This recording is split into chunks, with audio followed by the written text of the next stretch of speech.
My name is Barkha Dutt, and you're watching The Mojo Story, our independent digital platform where we do a deep dive into the most pressing stories of our time. On the program today, as Joe Biden gets ready to take charge of the White House, what about China? For India, this is an extremely pressing question because even though we have not seen conflicts take place at the border in the last few weeks, there is still a massive buildup of troops. The Chinese came in, taking control of tracts of Indian territory, leading to India saying that China had violated long-standing agreements. The Indian military retaliated, and we are now seeing an effective militarization of the high Himalayas, with some saying that Ladakh is heading on to become the new Siachen. We asked today, what is the way forward? How should India tackle China? And in a post-Trump Biden presidency, what might be the China factor and the China policy? How will the world realign itself, especially at the time of a pandemic? On the program today, we're joined by one of the foremost public intellectuals of the global stage, someone who has been a diplomat, who has been in the world of academia, who has authored several books on China, including the book Has China Won? It is my pleasure to welcome Kishore Mahbubani to the program today. Welcome, good evening, and looking forward to a great conversation with you and hoping that you can help us decode the big China question, Kishore. Tell us a little bit about the big picture first as you see it. I mean, obviously, from an Indian perspective, we'll get into the India question and what India's options are in a moment from now. But the big global picture, you've got Biden replacing Trump. What is that going to change when it comes to China? I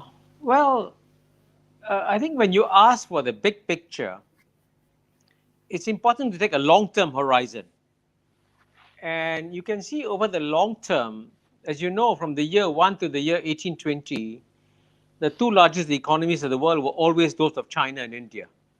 It's only in the last 200 years that Western Europe took off and then the United States took off. So the past 200 years of Western domination of world history have been an aberration. All aberrations come to a natural end, and today in PPP terms, the number one economy is China, number two is United States, number three is India, number four is Japan. So what you're seeing is the massive return of Asia. And to be very candid, the country that's leading the massive return of Asia is China, because the Chinese have clearly outperformed everybody else in taking the world's largest population and now rejuvenating it. And you're seeing a very strong, powerful bounce back of Chinese civilization, essentially. And of course, that has triggered in turn a very massive United States reaction to it, because no great power likes to go from being number one to number two. Everyone was going to fight it. So the biggest geopolitical contest you're going to see, which is inevitable and which has started, is between US and China. And that's what my book, Has China Won, is about. And it points out that it's driven by deep structural forces. And that's the big picture. But let me ask you this. When you talk about the return of Asia, as it were, and you say that that's a return that will be led by China, you talk of, Asia being one entity without its own conflicts. And at the point, we are seeing probably one of the most tense phases for India and China that we've seen in recent history. I think not since the 1960s have we seen this sort of conflict at the border between our two countries. And one of the things that officials in the government tell me all the time, and I'm sure you've picked this up as well, is this is not the India of 1962. We are not that country. We are not that prime minister. We have a different approach. We are a different country. And therefore, the pictures you're seeing on your screen are actually of the massive military buildup at the Indian side, where basically India would argue that it's responding to China's deceit, that China has been in violation of long-standing agreements, right? So when we talk about the return of Asia, how does the return of Asia take place when India and China are in the kind of conflict that they are in? Yeah, well, you're absolutely right. Asia is a massive place. I forget what the total population of Asia is, 3.5 or 4 billion people. And there are many different parts of Asia. And there are parts of Asia that are clearly working very well. Certainly East Asia is doing very well. You're going to see a massive new ecosystem, economic ecosystem develop all the way from Japan, Korea, all the way to ASEAN. And I want to emphasize that ASEAN is a very important player in all this. It's 650 million people, and it's already the seventh largest economy in the world. By 2030, it'll be the fourth largest economy in the world. Everybody talks about China, nobody talks about ASEAN, but ASEAN is also very, very important.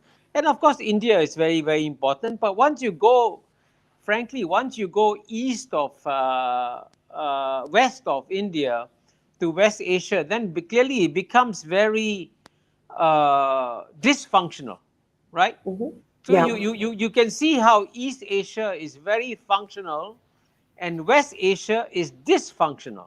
And I would say they are right. The Asian story is very complicated. Yeah.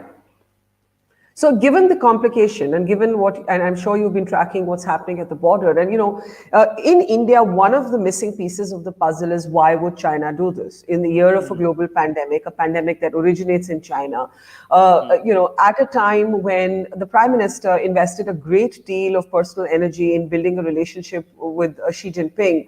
And in fact, for people who've counted the number of times they met, they actually have met 18 times in the last 6 years, right? So you see Prime Minister Modi investing this huge amount of personal capital, huge amount of time and energy in building this relationship, and then you see the sort of dissembling of this relationship take place. How do you read that? Are you not able to hear me?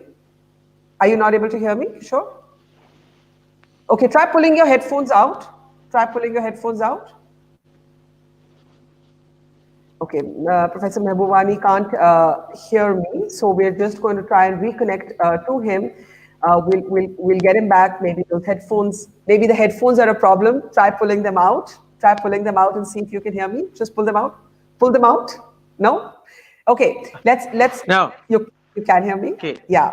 Okay. Yeah. I'm sorry. I lost you. No worries. I didn't hear a word of what you just said for the last 3 minutes. Okay, Sorry. I'll repeat. I'll repeat I was thinking, I wasn't hearing anything. If you face that problem again, just pull your headphones out. Sometimes that happens. I have no idea why. But you can hear me right now, correct? You can hear me right now. Okay. Yes. I was saying that the Prime Minister invested a great deal of his personal capital in trying to build a relationship with Xi Jinping. And we've counted the number of times the leaders met in the last 6 years, and it's 18 times, right? So from the Indian perspective, it hasn't been for lack of trying. So if you had to decode the conflict that is actually taking place at the border, how do you understand China's sort of motivation, and how would you think India should respond? Well, I hope you can hear me now. Yes, I can. We can always hear you. Go ahead. Good. Yeah. Number one, I think it was very wise of Prime Minister Modi to meet Xi Jinping 18 times. And I can say this as a diplomat who has been a diplomat for 33 years. There is no substitute for face-to-face meetings, no substitute for face-to-face conversations. I can fully understand why it cannot happen now because of all the mood or over the border issues. It cannot happen soon, but it's good that they have done it, and I hope that they'll go back to it someday. But you have a very specific question on the border, and frankly, I don't have the information on what exactly is happening at the border, because it's interesting that you say that China has taken over Indian territory, and your Prime Minister has said categorically that China has not stepped into 1 inch of Indian territory. So, and that's what your Prime Minister has said on record categorically. Just to interject there was a subsequent clarification from the Prime Minister's office after those comments to an all-party meeting, saying that what he meant by those comments was that the Indian military had pushed back the Chinese aggressors, and that was the context of those comments. And since then, we've had Foreign Minister Jaishankar only say this much on record, that negotiations are on. So I just want to contextualize the remarks made by the Prime Minister. But yes, from an Indian perspective, you've seen the Chinese apps that have been banned. You've seen the kind of cold freeze in relations. There's definitely a view on the Chinese aggression and incursion. And I'm just asking you to contextualize how you think the return of Asia is possible with our countries at loggerheads. Well, you're absolutely right. I think if India and China go at loggerheads with each other, then the Asian century is gone. It's gone. Yeah. Finished. Yeah. And so it's very important that China and India get their relations right. And as you know, all of Asia wants China and India to get their relations right. And it's important for China and India to step back and ask themselves what is really, really important to their people today. Is it really that important whether you succeed in getting a few square miles of territory at the border? Or is it more important for both your countries to do well? And so if both countries can step back and say, okay, we have more important issues to do, and there are ways and means of diffusing these issues. So, and I hope that both sides will make an effort to try and diffuse the issues. But as you know, the reason why this problem has happened for 2,000 years, one reason why China and India lived in peace is because the Himalayas were so formidable. There's no way that armies could cross the Himalayas. It's impossible. They were massive. But today, with modern technology, both sides can build roads up to the limit. Both sides can have helicopter flights to the close to each other, and that's how this friction is happening over territory that is contested by both sides. So it's very important that both sides make a huge effort to say, how important is the border issue relative to other issues? And that's what Yeah. I would encourage both sides to do.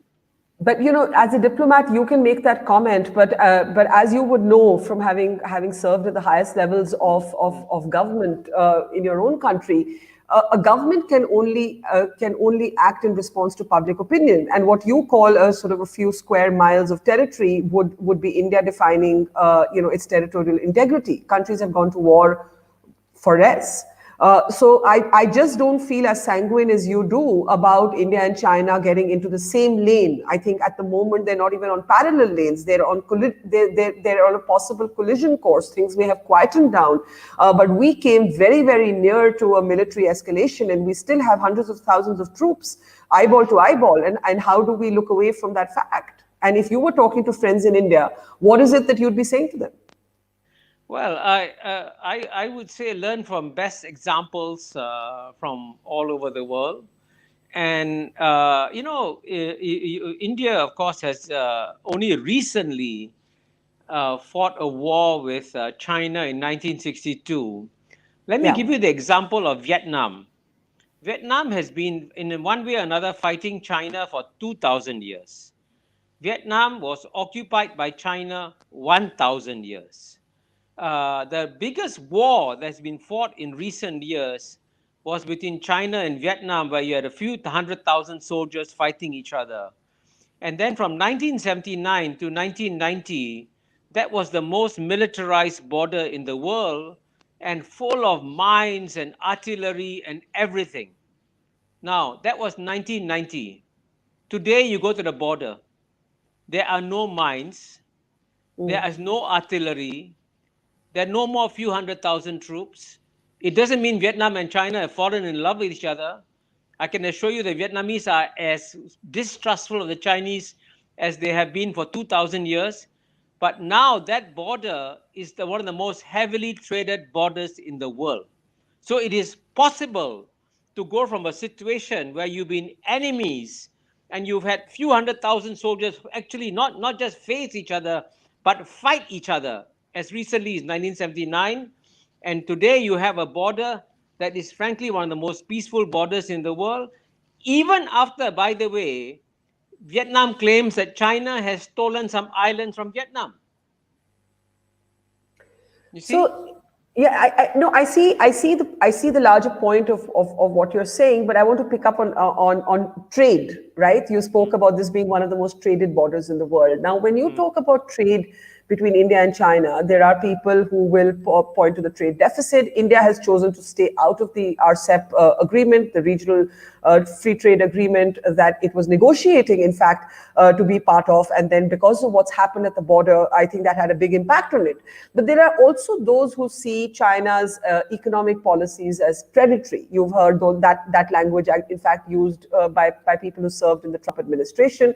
There are certainly domestic industry concerns in India that China is swallowing up the Indian market, swallowing up the Indian industry, that this is a kind of neo-imperialism. How would you respond to those concerns? Because you mentioned trade as a defining basis of Vietnam and China.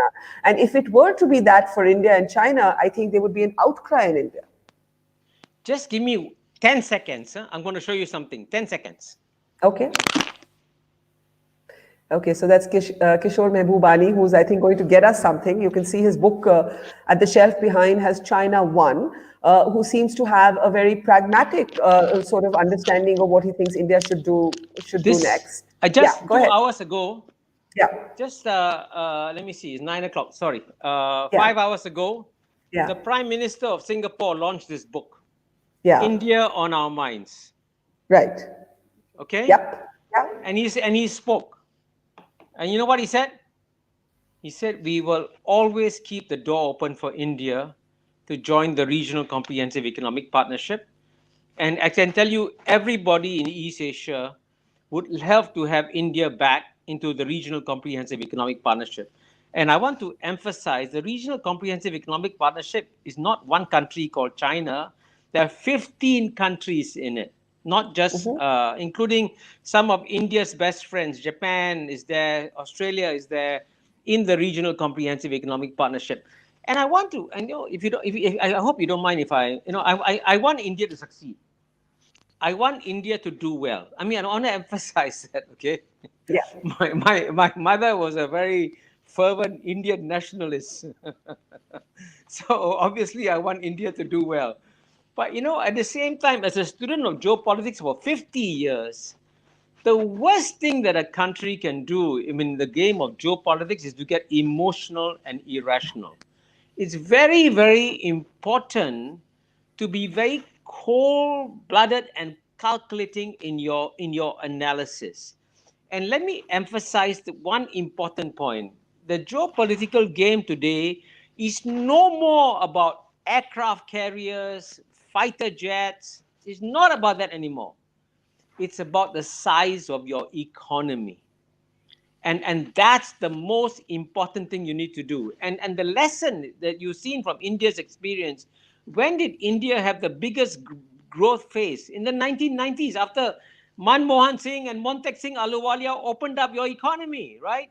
And look what happened. You became a tiger, right? Right. So the Indians are the most competitive economic animals in the world. The Indians can compete anywhere in the world. And you see that in the United States, the most competitive laboratory in the world is the United States of America. Which is the most successful ethnic community in the United States? Is the ethnic Indian community. So clearly what you need to do, the lesson that we have learned is you have to open up your economy and compete. Even if you have a short-term pain, you get long-term gain. And capitalism is about creative destruction. And if you prevent creative destruction, you prevent long-term growth. So I'm being very brutal about this. Because at the end of the day, India can compete. I have great confidence India can compete. And you mentioned the RCEP. Out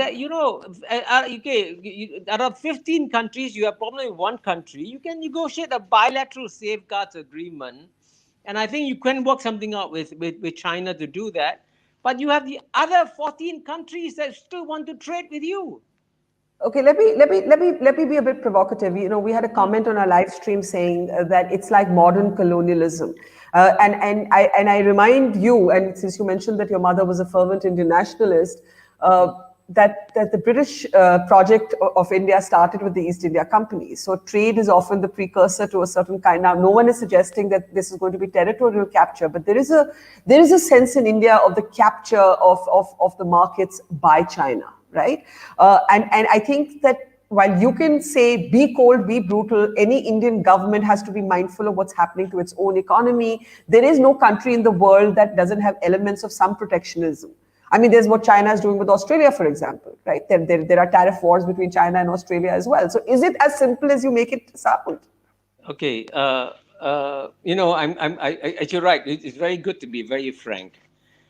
Are you protecting the poor people of India? Or are you protecting the rich people of India?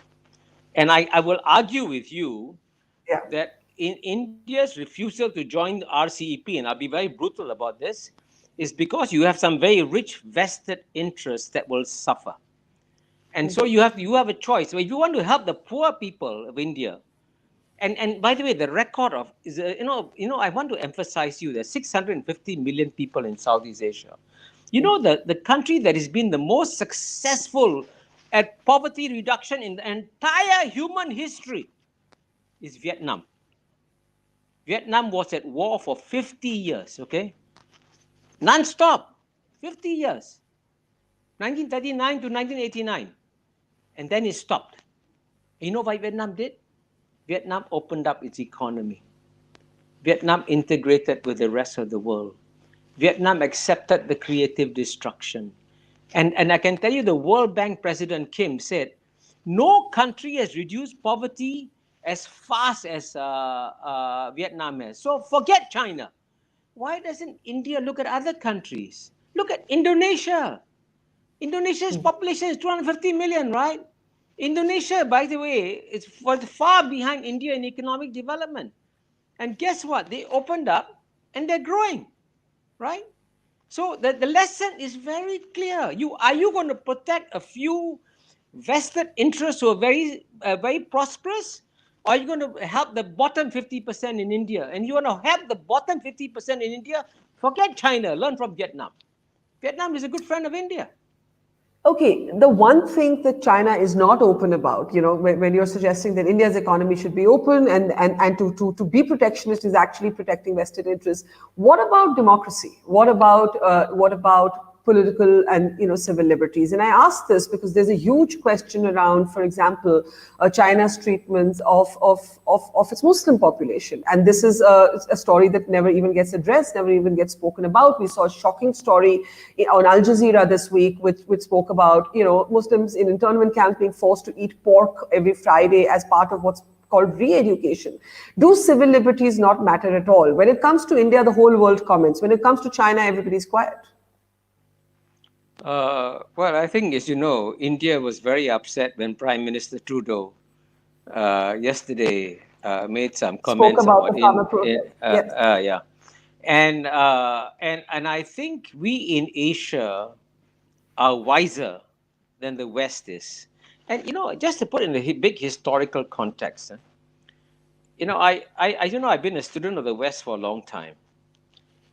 The West has lost its political domination. It has lost its economic domination. It only now has intellectual domination. And it preserves its intellectual domination by lecturing the whole world on human rights issues. When the West, as you know, is completely hypocritical on human rights issues. I'll give you a simple example. The European countries will condemn any country that carries out torture, right? If India carries out waterboarding, the European countries will be the first to insist that India stops waterboarding.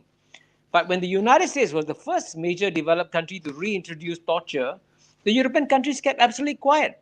So on human rights, it's okay for NGOs to speak about it because NGOs like Amnesty International, Human Rights Watch, they're completely objective, neutral, and they don't carry an agenda of anybody.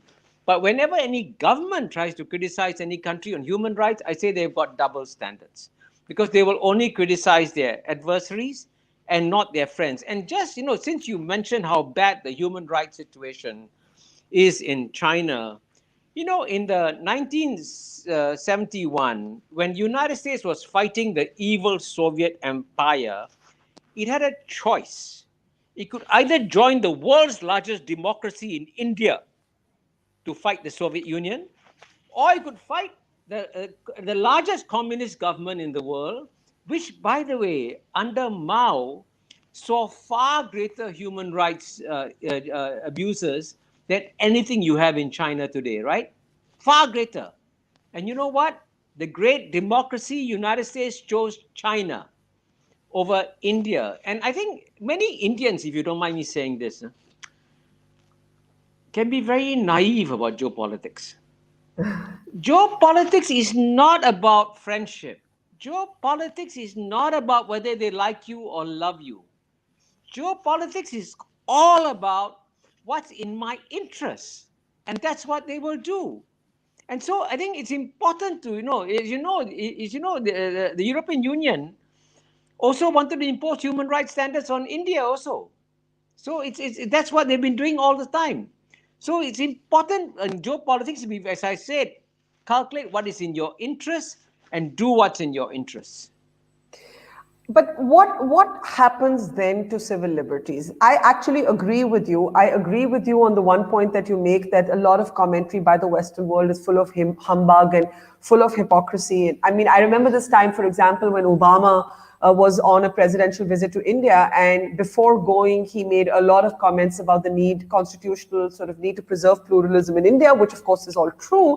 But then he took the flight from here to Saudi Arabia, where he didn't say anything of the kind. So one does see all of these gaping double standards. But when you think of, and I agree with you on that, but when you think of these Muslims in internment camps in China, and you hear the horror stories that come out, should the world look the other way? And there are things, for example, when you look back at, let's say, apartheid and Africa, there have been moments in history when global pressure has pushed change. So, is your binary really sort of always applicable? No. By the way, I want to emphasize that we should advance human rights. Yeah. Because, I don't want to live in a country where my nails are being pulled out, I don't like that. Yeah. But just since you mentioned apartheid, I mean, you must surely know the reason why the apartheid regime was so resilient and could survive so many years is because United States and United Kingdom supported South Africa. I mean, I hope you know that. Of course. Apartheid, There's the whole Margaret Thatcher and Thatcher's the enormous pressure on Thatcher from the Commonwealth to actually impose those sanctions. But yeah, and you know that the United States Congress declared Nelson Mandela a terrorist. And do you know that they only removed the terrorist title 6 years after apartheid ended? I mean, look at that. So you tell me that the United States is a defender of human. United States. I don't care about the United States. I'm just asking how the world should react. The world is not the United States. True. But at the same time, I completely agree with you. But as you know, if someone came to India and lectured India publicly and say, why did you tear down the mosque? Why do you do all that? Everyone's going to react very badly. But if I want to tell a friend of mine, right, hey, I think you're doing something wrong. If I broadcast it in the media, he's not going to change. But I know if I talk to him privately and try to talk to him, things will change. And I have seen in my lifetime so many countries where the human rights situation has improved dramatically. And I'm going to go back to Indonesia. In 1965, the estimates of the number of people killed after the coup is a few million, right? Few million, okay? Now, guess what? Look at Indonesia today, how it has improved. And you know how it has improved? And you want to know the real story? You know what? They elected a president, SBY, who studied in the US in a military college. And he learned the most important lesson. The role of the military is to be subservient to the civilian government. And Indonesia, which was a military-run government, right, for many years, like Pakistan, okay, suddenly changed. And how would that change happen? It's through quiet persuasion and through peer pressure. So all this grandstanding on Xinjiang is not going to get you anywhere. But if you want to change Chinese behavior on Xinjiang, and I would say, frankly, if it's about Muslims, don't you think the Muslim countries should take the lead? How is it that when the Western countries wrote a letter criticizing China, not one Muslim country supported that letter, not one. So it's better for the Muslims to go to China quietly, talk to China quietly, and see what can be done. And I believe that such quiet persuasion can make a difference. And I'll give you another example, okay, since many of your viewers may not believe me. For so many years, the West put sanction after sanction after sanction on Myanmar. What happened? Nothing, zero. What did ASEAN do? ASEAN said no sanctions. We will welcome Myanmar. Come join our family. But after joining ASEAN, Myanmar went from being a Syria, right, towards becoming a reasonably stable, well-balanced state today with no major civil wars. That's amazing. I mean, it's not perfect. But look at the transformation that we have done. So how did we do this? And I can tell you the Indonesian foreign minister who brought in Myanmar said the only way to do so, to transform people, is to talk to them privately. So I would say talk to the Chinese privately. Don't join the West in grandstanding. But when you speak about the silence of the Muslim countries, one of the countries of the world that has remained silent is Pakistan, right? Yes. And from an Indian perspective, Pakistan now is seen almost as a kind of vassal state of China. And so when these border tensions, in fact, erupted, one of the things that the Indian military had to war game was for a possible two-front conflict, and it's always war game for that. But there's a kind of Pakistan is sort of being seen as a continuum of China. How do you see that relationship? Obviously, for China, it's all about self-interest. For any nation, its choices are about self-interest. There, I agree with you. But from an Indian perspective, we're looking at this. We're looking at Pakistan-occupied Kashmir. We're looking at the sort of one board, one road project, and we're going. Pakistan is just like now an addendum, almost an addendum to China. Well, in international affairs, I always believe that the biggest problem is when you get emotional, right? Mm-hmm. And if Pakistan was a complete vassal state of China, why does it go to the IMF when it needs assistance, right? Mm-hmm. It's a vassal state of China. It should say to hell with the IMF, to hell with all that. I mean, that doesn't make sense. And so I would say that, it's a big mistake to use labels, okay? Yeah. And it's also important to ask yourself, again, if you don't mind me being very frank. No, please. Southeast Asia had as many divisions as South Asia has today. Indonesia had a confrontasi policy against Singapore and Malaysia. Indonesia blew up a bomb in the middle of Singapore's financial district, killing Singaporeans, right? A terrorist act. Thailand and Malaysia have fought over separatist provinces. Philippines claims a state in Malaysia. I mean, these are all still ongoing problems, by the way. You know what? Look at how we manage problems. You will always have problems between states. That's a given. The only question is how you manage those problems.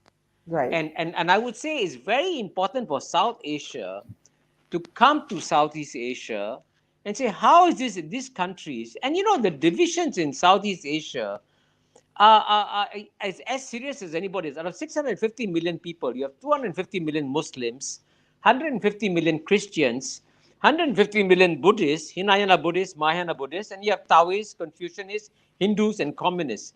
Southeast Asia is the most diverse region of planet Earth, which is why the British historians calls it the Balkans of Asia. And logically, the cultural differences in India are nothing. Nothing. And look at me. I mean, I grew up as a child. And even till today, the only reason I could write my book, Has China Won, is because I got to listen to Muhammad Rafi. And where was Muhammad Rafi born? In Lahore. And I went to see his house in Lahore, right? So you're telling me that the cultural difference within Pakistan and in India is that great? Come on. So if Southeast Asia, right, can overcome far greater differences, and the differences will be there. You can't change them. Don't believe that magically we will live in a fairy tale world where we'll all like each other a lot. No, we will never like each other. We'll be different. But you have to live in the real world. And in the real world, there are real success stories. And Southeast Asia, the most important thing about Southeast Asia, every Indian should know, and I've documented this in my book, ASEAN Miracle, 9 out of the 10 Southeast Asian states have an Indic base.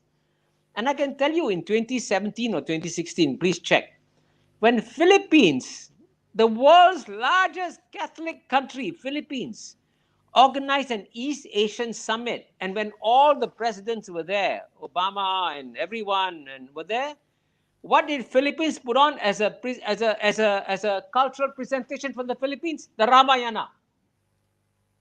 Aren't you shocked? The world's largest. So here in Southeast Asia, where you have Indic cultures, we are able to get along despite our differences. And frankly, South Asia should learn some lessons from Southeast Asia on how you manage differences. Because you're not going to change each other. You have to learn to accept that we are different. And by the way, I know the Singapore and Malaysia, I can give you an example how neurotic it can be. We were married for 2 years. You were one country. Then you know what? We got separated. And then we continue to live in the same house. Can you imagine a divorced couple living in the same house? That's Singapore and Malaysia.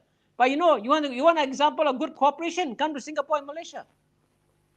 So we have real success stories. So why does India always focus on problems of the past, on differences, and not focus on what can be done to learn lessons from others and learn to find a better way? There are better So how ways. so how do you see, for example, the Pakistan-China equation? Well, I think, geopolitics, as I told you earlier, Yeah. where just as the United States chose the world's largest communist country under Mao Zedong as a partner, countries don't care what your internal system is about. If it suits their geopolitical interests, they will work with the country. And right now, there's a convergence of geopolitical interests between Pakistan and China. So that's what happens. So, and just as there is, by the way, a convergence of geopolitical interests within India and United States today. That's what's happening also. And that is not driven by the fact that they like each other or believe in each other. It's about geopolitical interests. But I do believe, I'm going to say something that will shock you. Go ahead. I'm pretty shock proof, but try me. Yeah. Okay, that I can imagine a free trade agreement between China, India, and Pakistan that will benefit all three countries. That does shock me, and I can't see it happening. Exactly. I can't see it Exactly. happening in my I know. You lifetime. see, Yeah. exactly. But what I described to you is what has happened in East Asia. China and Vietnam are far greater adversaries. Far greater adversaries. And look at the trade between Vietnam and China today. It's amazing. So, and at the end of the day, why is Vietnam doing this? Let me tell you what Vietnam is doing this. Vietnam is trading heavily with China, not because the Vietnamese love China. They are using China to make themselves strong in the same way that China used the United States to make itself strong. So you use your adversary to make yourself stronger. Now that's the best game of geopolitics you can play. Okay, I have some questions for you on our live stream that I want to actually just pick up one by one.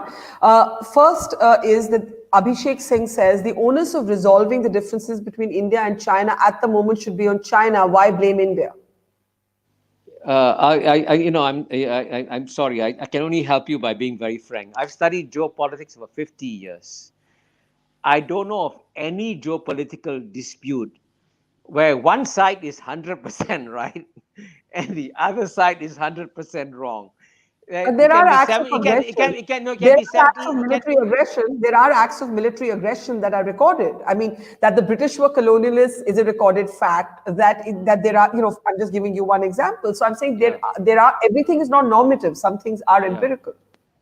No, so as you know, in the case of China and India, the border dispute, you also know that 3 times the Chinese leaders, Zhou Enlai, Deng Xiaoping, proposed to India, we will never be able to figure this all out, this border dispute. Why not just accept the line as it is and settle as it is? And as you know, 3 times India turned China down. That's also a fact. And Because frankly, I think it was unwise to turn down that offer. It was very unwise because that would have settled the matter. And as you know, China has settled its border disputes with Russia, with Vietnam, with Mongolia, with everybody else. It's settled. So it is possible to do a deal. And I think it's important, therefore, to figure out at the end of the day, if you want to succeed, you got to figure out what are my bigger, more fundamental interests. And this is a marathon race between China and India. It's a marathon race. We will yeah. know the winner 100 years from now. And the marathon race will be determined by who has the stronger economic legs. If your economic legs are weak, you will lose the race. If your economic legs are strong, you will win the race. And by the way, if India can achieve half the per capita income of Indians in the United States, India will have the world's largest economy by far. Right. So the potential for the Indian economy is #1 in the world. But No let me country push. can match the economic potential of India. But let me push you on this, on the free trade point that you make when you earlier said that India can compete with anybody. We have a question on our live stream from Sanjay who says, no, I don't agree. The free trade agreement between any country and China can only benefit China because trade with China is a one-way street. Okay. By the way, trade can never be one way. I think the point I is that mean, it's not a level excuse me. playing field. You know something? Yeah. If it is all one way, you know what's going to happen? Nobody. If others don't benefit from trading with China, Yeah. then they won't have money to buy goods from China. You know, Yeah. to buy goods from China. And by the way, if you look at Southeast Asia again, it's amazing that the Southeast Asian economies, which were behind China in so many ways, many of them have surplus with China. And by the way, it is possible to negotiate a free trade deal with China where the China will give you unilateral concessions temporarily to enable you to catch up in the competition. And China was very generous to Southeast Asia in giving what they call an early harvest in that. So I want to give you a sense of how a lot of Indians feel, and that's why I'm picking up an emotional question, even though you spend a Yeah. lot of time on the conversation saying the one thing you should never be in geopolitics is emotional. But this reflects how many Indians are thinking and feeling today. Nandita Ghosh on our stream says China wants to push India into a war and then it will crush India. There is a sense, what you call the marathon competition on between India and China. There is a sense that there's room for only one winner here, right? Yeah. And that is why the kind of sort of coexistence that you're speaking about, even though there are not the kind of historical conflicts that India has with Pakistan, with China. And I remember Modi used to say before this border conflict that not one shot has been fired at these borders for decades. That unfortunately now doesn't apply. We're actually seeing a kind of, we've seen a military conflict. But how do you address this Indian apprehension, which is very real, which is very widespread, that now the narrative is it's not Pakistan, it's China that's the real adversary. It's China that has blocked, for example, UN sanctions against terror groups like the Lashkar-e-Taiba, the Jamaat-e-Dawa. You've served as the president of the UN Security Council. You know what these concerns are about. So just address that concern that China does not even stand with India on the issue of terrorism. Yeah, I mean, I can see the question from Nandita Ghosh that China wants Yes. to push India into a Yes. war and then it can try to crush India. You Yes. know, sometimes some truths are very painful. The Chinese are very, very concerned about a war, but they're very concerned about a war with the United States. Very concerned. Right. Right. Because the United States is clearly trying to push China down. I mean, that's Yeah. obvious, for obvious reasons. And if you go to Beijing, and of course I've been there a few times, and you mention India, they look very puzzled. Oh, really? They're concerned about us. Why? China, I was amazed at the indifference of the Chinese to India. Because for them, their number one threat, and by the way, there'll be a monumental struggle between US and China in the next 20 years. The Chinese have only one obsession. They got to survive this US onslaught against China, which is coming, which is, as I say, I've documented in my book, Has China Won? And they are focused on that. And so as a result of that, that creates opportunities for others. So it creates opportunities for Southeast Asia. Because in Southeast Asia, because China doesn't want Southeast Asia to become an anti-Chinese lake, the Chinese are doing their best to build win-win economic partnership with Southeast Asia. And I can guarantee you this, that if you can sit down and have a rational dialogue, where you've got to push aside your emotions for a while, you'll find that China will be very happy to work out a win-win arrangement with India too, for the same reason that they want to focus on the United States. And you're right to point out the major trade deficit between Yeah. US and between China and India. You're absolutely right.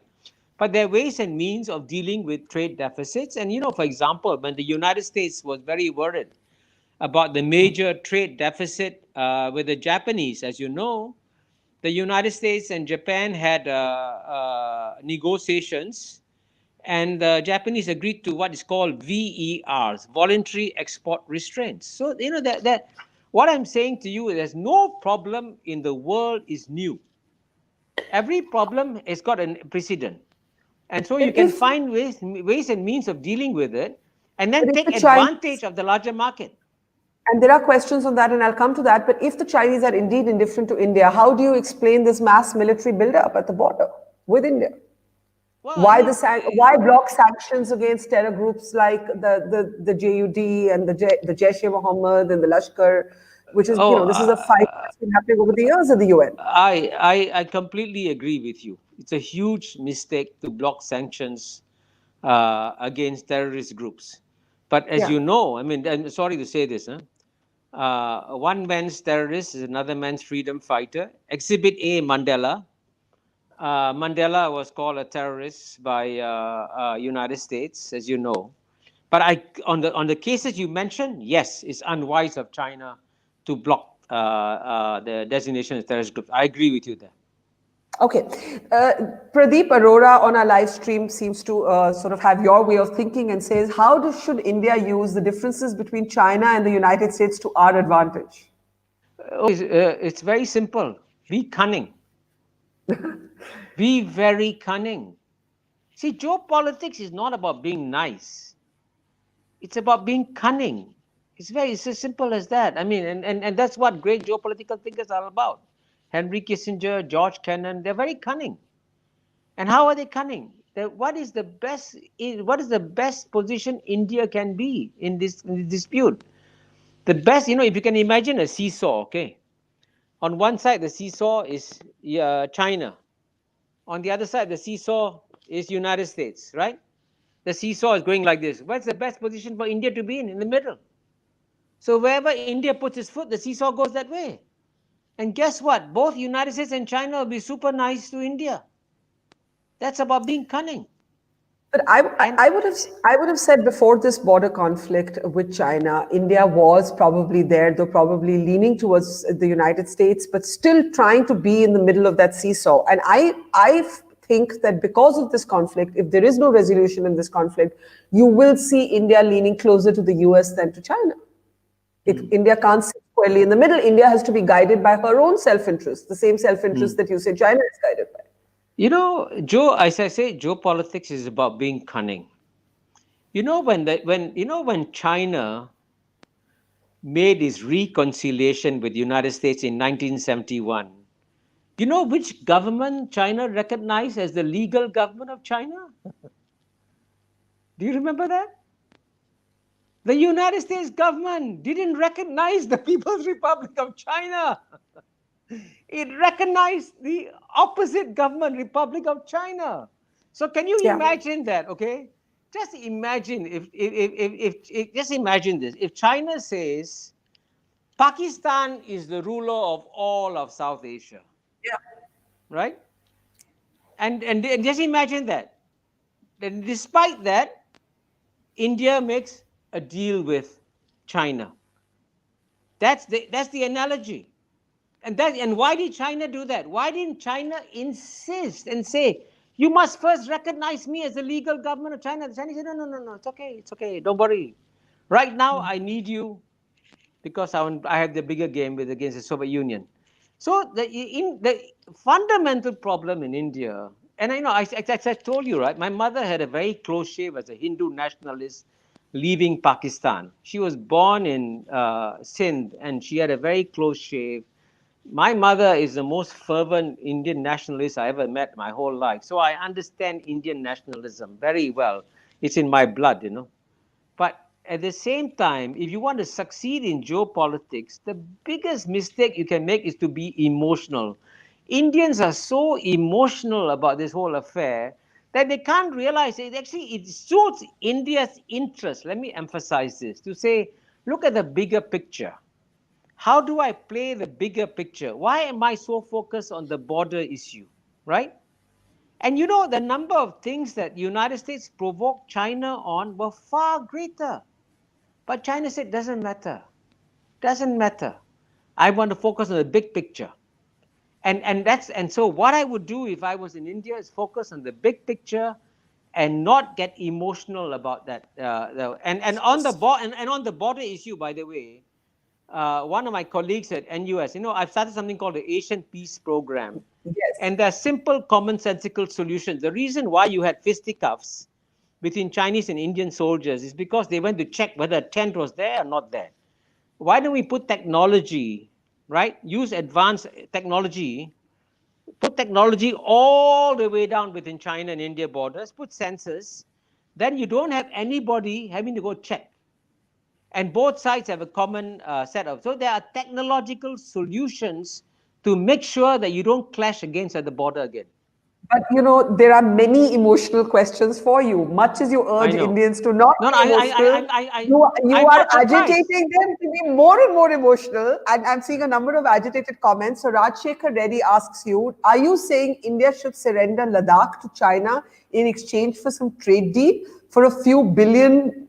For a few billions? And a similar question from Abhishek Sharma. In your equation of geopolitics, what happens to territorial sovereignty? And I think that's an I, I, important question. I would say don't give up an inch of Indian territory. Yeah. Don't give up an inch. And I would say you can make a deal where you keep every inch of Indian territory and get more if you are cunning and not emotional. And this is what is puzzling, you know. It's very strange. I mean, Indians believe that geopolitics started 1 or 2 years ago. It's a 2,000-year-old game, right? And you always must play the long game. And you must maximize your advantages, always, right? And don't lock yourself into a position where you have no other option. Never do that. Give yourself plenty of options. And the more options you have, the better off you are, right? And just as, you know, just as the United States was able to use a country that was technically an adversary of the United States, China, and help it to win, use your adversary. Use China. Don't be so emotional as to say, I can never use my adversary. Why not? You should be cunning. You should use your adversary. Talking about technology, how do you see the Indian move to block a whole host of Chinese apps? Oh, I would say that's peanuts. Peanuts.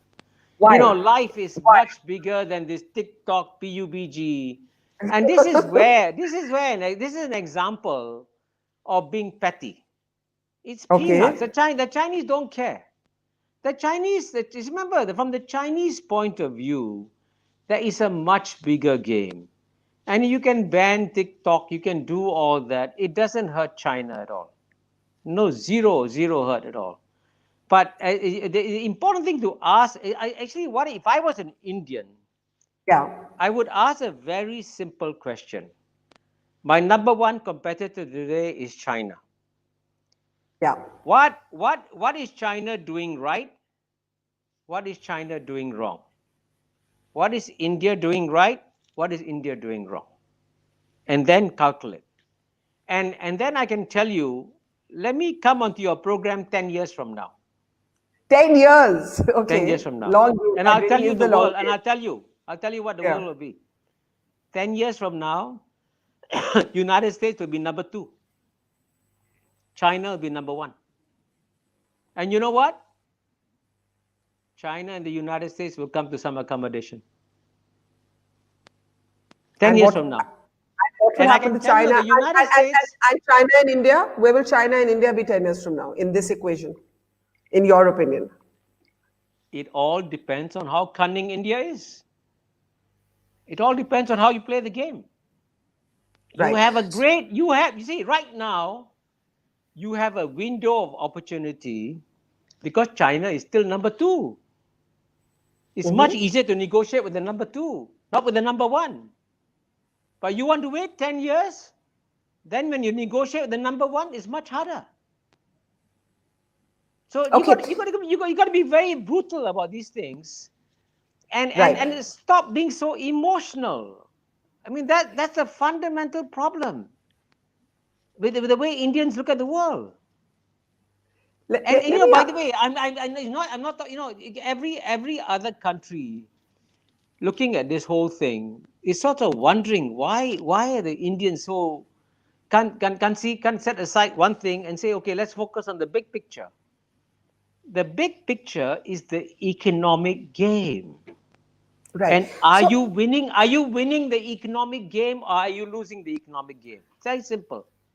okay, we have just 2 minutes left before we have to close. So let me ask you in the end about what even Prime Minister Modi has called an expansionist China, right? And the expansionism is driven not just by its economy or its wealth, but also by its policies with other countries in this region, right? So whether it's Nepal, whether it's Bhutan, whether it's Sri Lanka. And then there has been a kind of counter movement by countries by organizing themselves into a quad to create a kind of counter influence. How do you see this phrase expansionist China? Do you think the world need not be scared of an expansionist China? Do you think India does not need to worry about an expansionist China?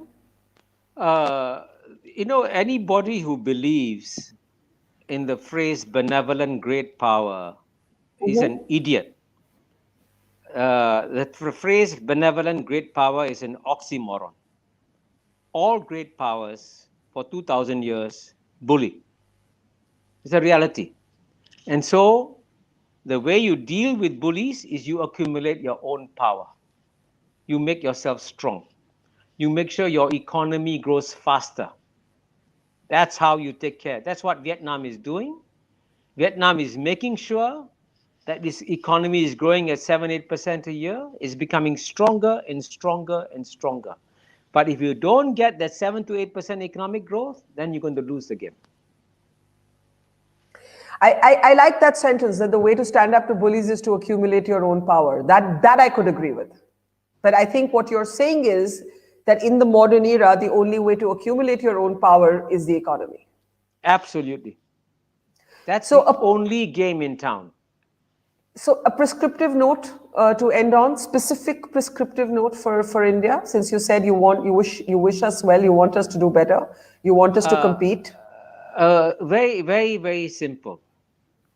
This is Deng Xiaoping was the man who created modern China. He asked a very simple question. Why are Chinese succeeding all over the world and doing very well, but not in China? Problem, Chinese economy was closed. So what did he do? He opened up the Chinese economy. Why are Indians doing so well in every country in the world except India? It's because your economy is closed. Open up your economy. And I assure you, you open up your economy, India will become the most dynamic economy in the world. And I always say, it is the rest of the world who should be frightened of India opening up its economy, Because if India opens up its economy, it'll become by far the #1 economy in the world, because Indians are naturally competitive.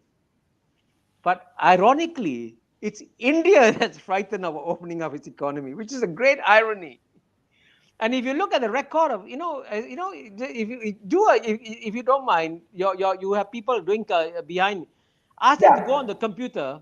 The per capita income of Indians in the United States is $110,000. You get half of that.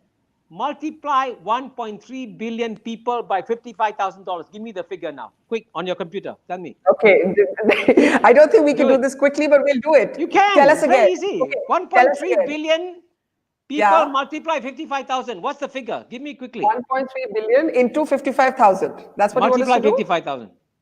55,000 into 1.3 billion. Just put it in Google and put it on the calculator. And while they're doing that, I think the point that you're trying to make is that the same point that Indians who leave the country do very well. And if that was the per capita income of all Indians, then this would be a powerhouse, right? That's the point you're trying to make. Yeah. No. I'm saying 50%, not double. 50%. Okay, 50% of the per capita income of Indians in United States. You will have, your economy will be, China and India will be smaller. China and United States combined will be smaller than India.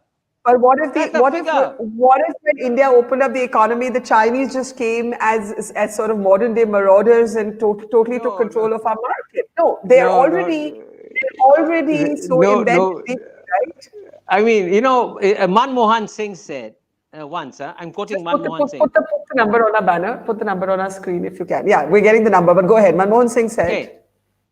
Everybody says that foreign investment in India will mean that Indians will be exploited and will become vassals of United States. That's exactly what Manmohan Singh said. Yes. And then he added, Singapore gets more American foreign investment than any country in the world. And we just kicked out an American diplomat. Okay, there's the figure for you on your screen. You can see it. So it's 71. It's 71 trillion, correct? I think so. 71.5 trillion. Yeah. Okay. And the size of the US economy is 20 trillion. The size of the Chinese economy is 14 trillion. That's 34 trillion. You will be 71.5 trillion. But China is not an open economy, is it? China itself is not an open economy. No, but you see, that's exactly the problem here. It is open enough to international competition that it forces them to compete. And the Chinese sell products in every corner of the world. Every corner of the world. And the Chinese buy products from every corner of the world. Let me give you one statistic. In the year 2000, total trade between China and Brazil, every 6 months, they had $1 billion trade. Today, 2020, they have gone from $1 billion every 6 months to $1 billion every 72 hours. Okay, we're out of time, but I can end with you on this one note of agreement that is India's potential. You have the greatest potential of any country on planet Earth. Thank you, Kishore Mahbubani. It's been a fascinating, educative conversation. I know you've provoked a whole bunch of Indians, and I'm going to be dealing with many more questions. So we're going to have you come back well before 10 years. The 10 years date stands, but you're going to come back well before the 10-year mark, and we'll compare notes again. Pleasure having you on, and thank you so much. Thank you. Thank you. Bye-bye.